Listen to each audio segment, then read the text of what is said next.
ముందు నుదుటిన ఆ కుంకుమ పెట్టుకోండి. ఎందుకంటే మీరు ఇలా ఉంటే మీ భర్త ఆత్మ ఎప్పటికీ శాంతించదు.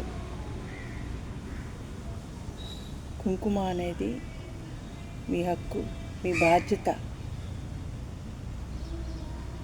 కుంకుమ పెట్టుకోండి, బొట్టు పెట్టుకోండి. ఆడపిల్లకి లక్ష్మితో పోలుస్తారు.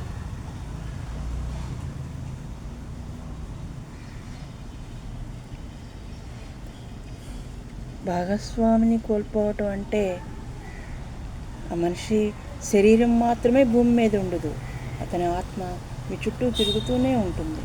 ఎందుకంటే ఆయుష్ పూర్తి అయిన తర్వాత మాత్రమే చనిపోతే అప్పుడు భగవంతుడి దగ్గరికి వెళ్తాం. పూర్తి కాకుండా చనిపోయినప్పుడు ఆ ఆత్మ మీ చుట్టూ తిరుగుతూనే ఉంటుంది, మీతో పాటు తన కర్తవ్యం నిర్వర్తిస్తుంది. అదే అర్ధనారీశ్వరీ తత్వం. అందుకే నుదుటి కుంకుమతో ముందుకు వెళ్ళాలి.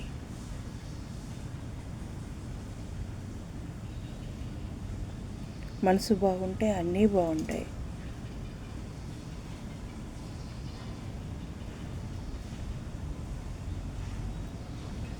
ఆ మనసు బాగుండటానికి యోగా తెలుసుకోండి. మీ వారు మీ చుట్టూ ఉన్న సంగతి మీకు అర్థమవుతుంది, మీతోనే ఉన్న సంగతి మీకు తెలుస్తుంది.